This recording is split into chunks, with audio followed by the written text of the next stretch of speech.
65 भाई और बहनों, मातृशक्ति को नमन। स्टूडियो में आपका हार्दिक स्वागत है, अभिनंदन है, सत्कार है। सनातन सत्य दृष्टि विज्ञान कार्यक्रम के अंतर्गत हम आपको शाश्वत सुख की प्राप्ति करवाते हैं।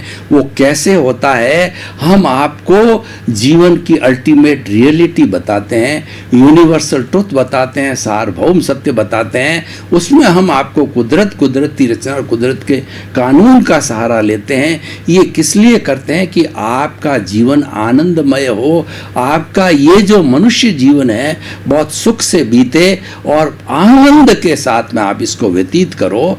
ये सारा हम कार्य है अलग अलग एपिसोड्स के माध्यम से करते हैं। तो आज बहुत सुंदर एपिसोड लेकर के हम आपके सामने प्रस्तुत हो रहे हैं। आज का जो हमारा एपिसोड है वह है जियो और जीने दो।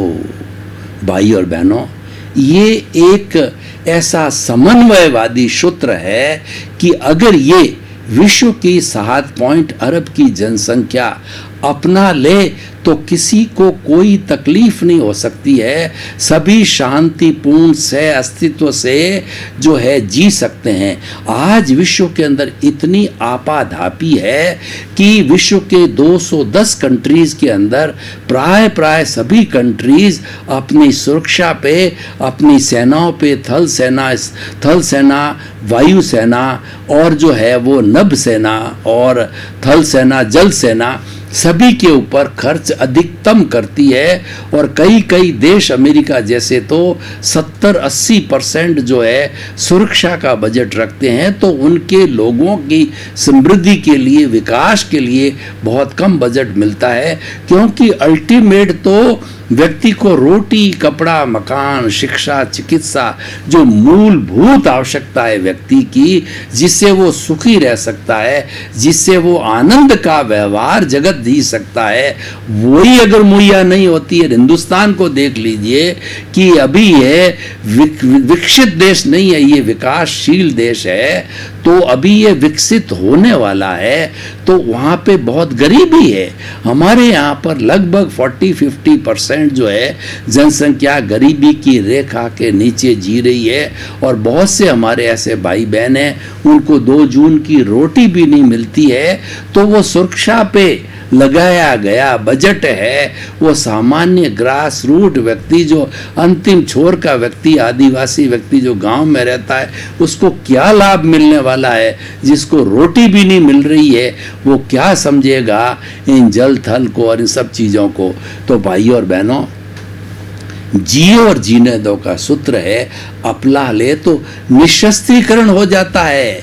हमने भारत ने पूरा धर्म गुरु देश होने के कारण, जो हमारे जवाहरलाल नेहरू जी ने एक पंचशील का सिद्धांत यूएनओ के अंदर रखा, विश्व के सामने रखा, उसको बड़ा अप्रिशिएट किया गया। उसके अंदर मुख्य बात यह थी कि हमें हर व्यक्ति के अस्तित्व को स्वीकार करना चाहिए। हमें किसी व्यक्ति को दुख और कष्ट और पीड़ा नहीं पहुंचाना चाहिए, जो हमारी भारत की संस्कृति है। भारत की संस्कृति यह कहती है कि मेरे द्वारा किसी भी जीवित प्राणी को किंचित मात्र भी दुख न हो, दुख न हो, दुख न हो। इससे अनुप्राणित होकर के हमारी भारतीय संस्कृति, हम आर्यों की संतान है। और हमारे मोहनजोदड़ो हड़प्पा की जो खुदाई होती है, जो आर्यों के द्वारा बसाया होता, उसमें भी ऐसे अवशेष मिले हैं कि हमने हमेशा आध्यात्मिकता को और दूसरे जो है वो जीव के, प्राणी के अस्तित्व को स्वीकार किया है। जब हम दूसरे के अस्तित्व को स्वीकार करते हैं तो हम अपने अस्तित्व को स्वीकार करते हैं, इसको हम अहिंसा बोलते हैं। और जब दूसरे के अस्तित्व को नकारते हैं, इसका मतलब हम अपने अस्तित्व को नकारते हैं, इसको हिंसा बोलते हैं। कैसे? मैं आपको उदाहरण देता हूँ कि मान लीजिए कि मैं अंधाधुंध जो है वनों की कटाई करता हूँ और उसका फ्लैट बना करके, और मैं ज़मीन को खोद करके फाउंडेशन भर के और जो अटालिकाएँ खड़ी करता हूँ, तो इसका अर्थ क्या हुआ? और वो अटालिकाएँ, एक बात जरूरी है, देखिए, यहाँ नीड और ग्रीड का फॉर्मूला समझना पड़ेगा। हमारे जीवन में दो तरह की चीज़ें चलती है कि हमारा ये शरीर है, हमारा नहीं, हर प्राणी का शरीर होता है। और मनुष्य जो है एक सामाजिक प्राणी है, उसके घर होता है, गृहस्थी होती है, माँ बाप होते हैं, बाल बच्चे होते हैं, और उसके साथ में अतिथि देवो भव। हमारे यहाँ की संस्कृति क्या कहती है, साईं इतना दीजिए और जामे कुटुंब समाए, मैं भी भूखा नहीं रहूं और साधु भूखा जाए। हमारी भारतीय संस्कृति गृहस्थ जीवन ये कहता है, इसलिए गृहस्थ जीवन को तपोवन कहा जाता है कि कोई भी बाहर का जाना अनजाना व्यक्ति आ जाता, उसको हम अतिथि बोलते हैं। वो देवो भव है, यानी वो देव हमारे घर के अंदर हाजिर हुआ है, उससे हमें जितनी उसकी नीड हो, यानी उसको भोजन की, पानी की आवश्यकता है या शेल्टर की आवश्यकता हमें देनी चाहिए। तो जब हमारे साथ में ऐसा जीवन की आवश्यकता होती है, वो नीड कहलाती है, वो पूर्ति होनी चाहिए। और हमारा भारत का संविधान मोस्ट डेमोक्रेटिक कंट्री होने के कारण इतना सुंदर संविधान है कि महात्मा गांधी ने देश को आज़ाद करवाया तो उन्होंने सर्वोदय और अंत्योदय की बात कही। उन्होंने कहा कि हिंदुस्तान का हर नागरिक का उदय होना चाहिए, सर्व का उदय होना चाहिए। और अंत्योदय का मतलब लास्ट से लास्ट भारत का ऐसा गरीब व्यक्ति, अभाव वाला व्यक्ति जो कि रिमोट एरिया में रहता है, ग्रास रूट जो है व्यक्ति बोला जाता है, उसको भी अपना जो है समान अधिकार होना चाहिए विकास करने का। इस कारण हमारा ये पूरा जो है संविधान बना है। तो इसलिए भाई और बहनों, हम जियो और जीने दो की संस्कृति में विश्वास करते हैं। और कितना सुंदर विश्वास है, देखिए, मैं भी आनंद के साथ जीऊँ, मेरा पड़ोसी भी आनंद के साथ जिए, मेरे गांव के सब लोग आनंद के साथ जिए, मेरे शहर के लोग आनंद के साथ जिए, और देश के लोग आनंद के साथ जिए, और विश्व के लोग आनंद के साथ जिए। 7.8 अरब की जनसंख्या आनंद के साथ जिए। तभी बहुत हजारों साल पहले हमारे ऋषि मुनियों ने इसी कॉन्सेप्ट के साथ के अंदर वसुधैव कुटुंबकम की अवधारणा दी कि भाई हम सब इस नेचर माँ, प्रकृति माँ की संतान है, वसुधा बोलते हैं। और हम पिता वसुदेव, पिता परम पिता परमेश्वर को वसुदेव कहते हैं, उन सब की संतान है। अतः हमारी माँ वसुधा है, वसुदेव हमारे पिता है, तो हम सब भाई भाई हैं। जितनी भी 7 अरब की 8 की अरब जन की जनसंख्या है, सब भाई भाई है। तो उससे भाईचारे का चलन हुआ, भातृत्व का सम्मेलन हुआ। भाई कहने के बाद अर्थ होता है कि हमें उसके बारे में बुरा नहीं सोचना है, उसको नुकसान नहीं पहुंचाना है, उसको किसी तरह की तकलीफ नहीं होनी चाहिए, क्योंकि वो हमारा भाई है। तो मारने का तो प्रश्न ही नहीं। जब भाई भाई मान लिया हमने वसुधैव कुटुंबकम के अंदर, और उसको आज ग्लोबलाइजेशन, प्राइवेटाइजेशन और लिबरलाइजेशन के माध्यम से साइंस ने भी सिद्ध कर दिया कि सारी संसार है वो एक छोटे से गांव की तरह इतनी नज़दीकी ले आए। आज एक गांव के अंदर बैठा बैठा व्यक्ति डिश के माध्यम से पूरे विश्व की खबरों को आज तक पर, या जो है एबीपी पर, और जितने जितने हमारे न्यूज़ चैनल है उसके ऊपर पूरे विश्व की गतिविधियों को एक ग्रास रूट का व्यक्ति जो गांव में बैठा है, जो कि अनपढ़ है, पढ़ा लिखा नहीं, आदिवासी है, वो भी सुन सकता है, समझ सकता है। इतनी सुविधा अब विज्ञान ने वसुधैव कुटुंबकम की अवधारणा को साकार किया। जब ऐसी हमारी अवधारणा है तो कहाँ पर एटम बम इकट्ठे करने की जरूरत है, मिसाइलें इकट्ठी करने की जरूरत है? किसको मारना है? भाई को ही मारना है। इतना पाप करना है, इतना घृणित काम करना है, तो ऐसा क्यों किया जाए? तो ये हमारा भारत का सिद्धांत, जियो और जीने दो का सिद्धांत, ये भगवान महावीर का सिद्धांत जो है, वो किस तरीके से जो है हम उसकी अवहेलना कर सकते हैं। भारत तो कभी नहीं करता है। तो भारत ने हमेशा, इसीलिए कभी भी पूरा इतिहास उठा करके देख लीजिए, आप 1000 साल का भी इतिहास उठाएंगे, चाहे जो आप शक आए, हूण आए, और उसके बाद में खिलजी आए, उसके बाद मुगल आए, उसके बाद डच आए, और उसके बाद पुर्तगाली आए, और अंग्रेज लोग आए, हमारे पे शासन किया। वो हमारी आपसी फूट के कारण शासन किया। क्यों? हम योद्धा तो हैं, लेकिन दिमाग का सही उपयोग नहीं किया, तो डिवाइड एंड रूल के कारण उन्होंने हमारे पे राज किया, वो अलग बात है। लेकिन हमने चला के किसी पर आक्रमण नहीं किया, क्योंकि हम जियो और जीने दो की नीति में विश्वास करते हैं। लेकिन हम कायर नहीं हैं, निर्बल नहीं है, हम तो बलवान है। क्षमा वीर से भूषणम में विश्वास करते हैं, परस्पर ग्रोह जीवानाम में विश्वास करते हैं कि सभी सहयोग के साथ, शांतिपूर्ण से अस्तित्व के साथ में, बड़े आनंद के साथ में जियो। इसका अर्थ ये कि हम कायर नहीं है। और जब कभी भी कोई हमारे पे हमला बोल देता है, 1965 और 71 देखिए चीन ने और पाकिस्तान ने हमला किया है, तो हमने मुंह तोड़ जवाब दिया है और हम विजयी रहे हैं। हर जो मुकाबले में हम विजय रहे, क्योंकि हम हौसला बुलंद हैं। हम जो जानते हैं कि क्षमा करना भी जानते हैं, तो हमारे पे आने वाले आक्रमण का भी हम पूरी ताकत के साथ के अंदर उसको फेस करने का, उसको जीतने का जो है आत्मविश्वास रखते हैं। ये शक्ति कहाँ से आती है? ये शक्ति जी और जीने दो के सिद्धांत से आती है। ये शक्ति क्षमा वीरस्य भूषणम के सिद्धांत से आती है। ये परस्पर ग्रोह जीवानाम के सिद्धांत पे आती है। हमारे भीतर एक ऐसी शक्ति डेवलप हो जाती है कि मैं सबका उपकार करने वाला हूँ। वो शक्ति, वो परमपिता परमेश्वर, वो हमारे भीतर विराजमान शुद्ध आत्मा भगवान हमको साथ साथ में ये उसकी जो शक्ति, जो प्रतिरोधात्मक शक्ति भी देता है कि जब तुम क्षमा कर सकते हो, तो तुम्हारे पे कोई भी अटैक करता है तो उसका भी बड़े आत्मविश्वास के साथ में तुम जो है मुकाबला कर सकते हो। ये ऑटोमेटिकली शक्ति मिलती है। देखिए कि कोई व्यक्ति honesty is the best policy को जो है वो फॉलो करता है, तो वह कभी भी व्यक्ति जो किसी के साथ अत्याचार नहीं करता, अनाचार नहीं करता, किसी को दुख नहीं देता, किसी के साथ न्याय नहीं करता है, लेकिन उसके साथ साथ में वो भीतर से इतना पावरफुल हो जाता है कि कोई व्यक्ति उसके साथ जो अनाचार करे, अत्याचार करे, तो उसका भी वो कड़ा मुकाबला कर सकते हैं। ये प्रकृति का नियम है, ये प्रकृति शक्ति देती है और ये साधना शक्ति देती है। तो देखिए दुर्वासा मुनि हुए हमारे यहाँ, कितनी भयंकर तपस्या की है, तो उस भयंकर तपस्या के माध्यम से उनको रिद्धियाँ सिद्धियाँ प्राप्त हो गई। हर तपस्या से, हर साधना से, हर अच्छा सिद्धांत का पालन करने से ऑटोमेटिकली भीतर रिद्धियाँ सिद्धियाँ और हमारा इम्यून सिस्टम बढ़ता है, हमारी आत्मशक्ति जागृत होती है। और हमारी आत्मशक्ति जागृत होने के कारण दुर्वासा मुनि को ऐसी रिद्धियाँ सिद्धियाँ हो गई।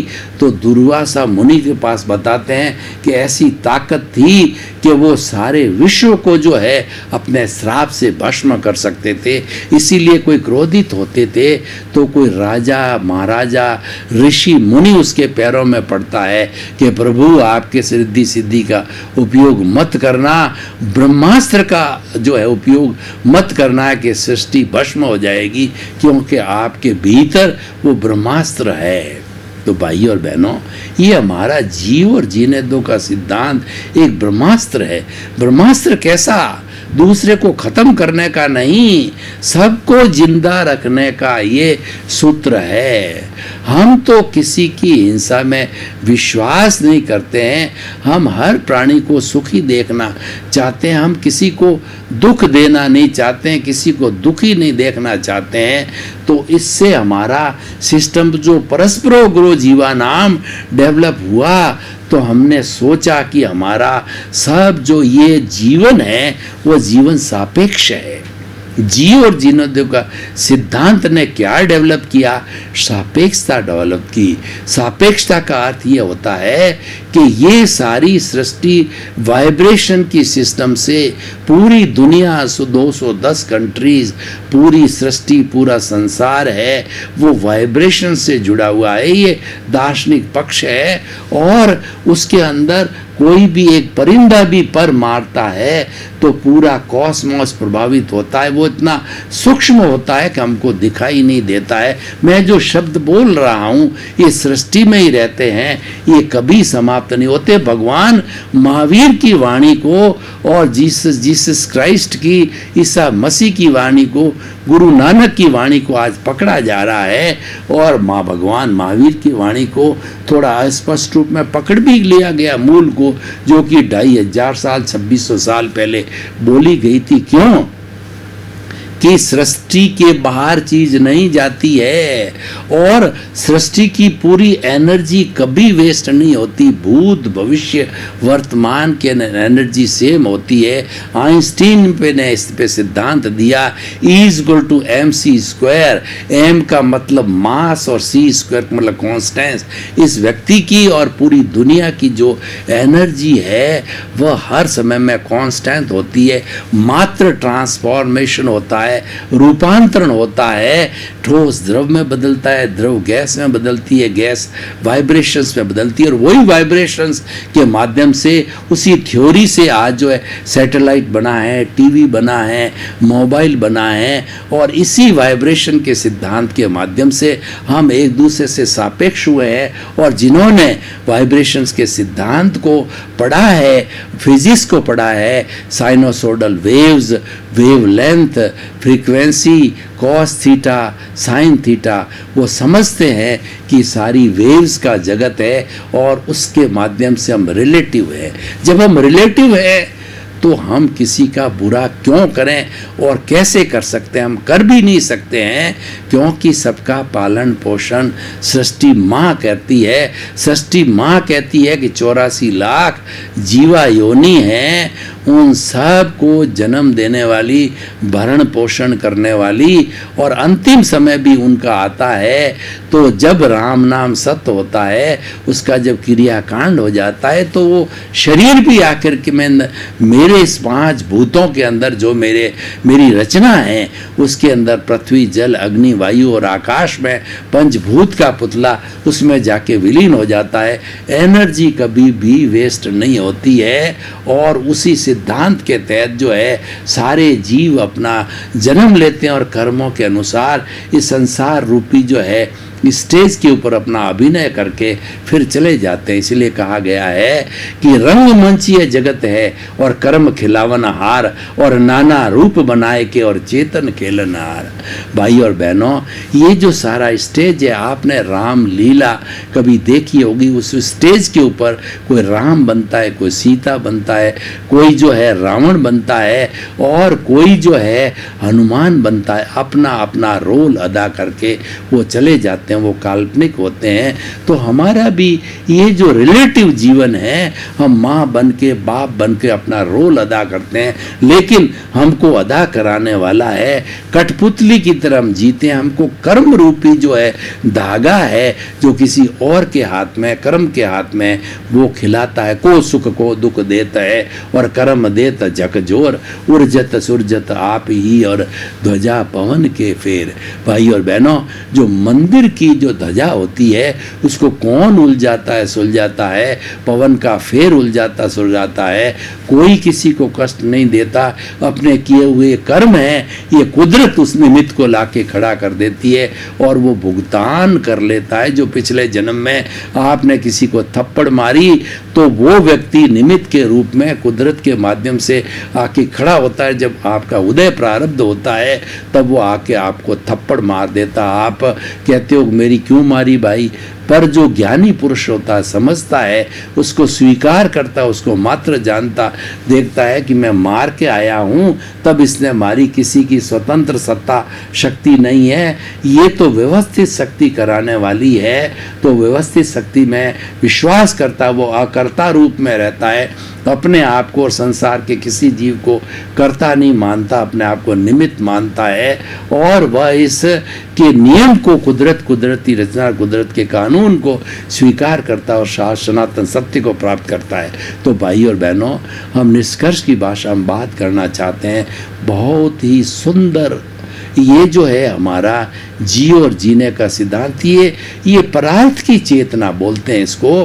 परार्थ की चेतना का अर्थ है कि मैं भी भूखा नहीं रहूं और मेरा पड़ोसी भी भूखा नहीं रहे, सभी आनंद के साथ जिए और सब अपने आराम के साथ में रहो, क्योंकि हर एक के कर्म अलग अलग है और हर एक अपना अपना कर्म लेके आया है, हर एक अभिनय करने के लिए आया है।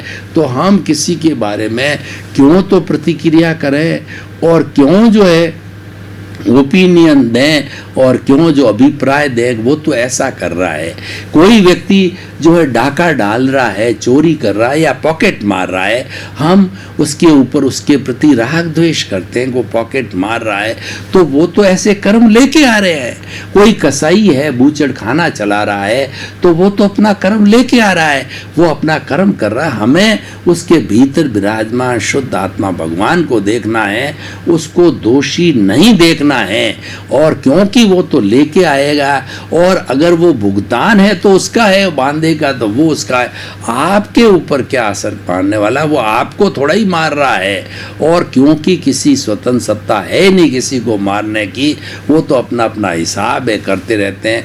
आप तो कोई भी उसके अंदर शुद्ध आत्मा भगवान का जो है वो जो है दर्शन करो। लेकिन एक बात व्यवहार पक्ष और है कि कोई किसी को कष्ट दे रहा है तो उसको सही रास्ते लाओ, उसको, वही हमारा सिद्धांत है सनातन सत्य का। हम सम्यक दर्शन देते हैं, हम व्यक्ति की दृष्टि का परिवर्तन करते हैं। एक कसाई आता है तो उसको हम समझाते हैं कि देखो भैया कि जो है पंचेंद्रिय जीव को मार रहे हो, बकरे को मार रहे हो, मुर्गे को मार रहे हो, वो हिंसा कर रहे हो, तो आपका कोई सिर काटे, हाथ काटे तो क्या आपको कष्ट नहीं होगा? वो कहेगा हाँ साहब कष्ट होगा। तो वही कष्ट उसको भी होता है। आप भी कभी मुर्गा बने हुए हो और तो आप उसको क्यों करते हो? आपको तो अपना जो है व्यवसाय करना है, अपनी रोजी रोटी कमाना है। ऐसे बहुत से साधन हैं, आप दुकान खोल सकते हो। और आज तो विज्ञान के इतने सिद्धांत हैं, पढ़े लिखे लोगों के इतने रास्ते कंप्यूटर के खुल सकते हैं। कोई भी अहिंसा का कार्य आप करो और आप ट्रेडिंग करो कोई चीज़ की। भाई और बहनों, आपका बहुत बहुत धन्यवाद। आप हमारा ये सनातन सत्य कार्यक्रम देखते रहिए। ये सनातन सत्य दृष्टि विज्ञान है, आपकी दृष्टि को बदलता है। जैसी दृष्टि वैसी सृष्टि। ये जैसी कहा जाता है कि आप दिशा को बदल दो, दशा बदल जाएगी। आपको नज़र को बदल दो, नज़रिया बदल जाएगा। जीवन जीने की पद्धति बदल जाएगी। हम सिर्फ दृष्टि देते हैं आपको, आपकी दृष्टि को खुला करते हैं। वही दर्शन है और वही धर्म है। इसी क्रम में आपका जीवन आनंदमय हो, मंगलमय हो। आपके प्रति बहुत बहुत शुभ।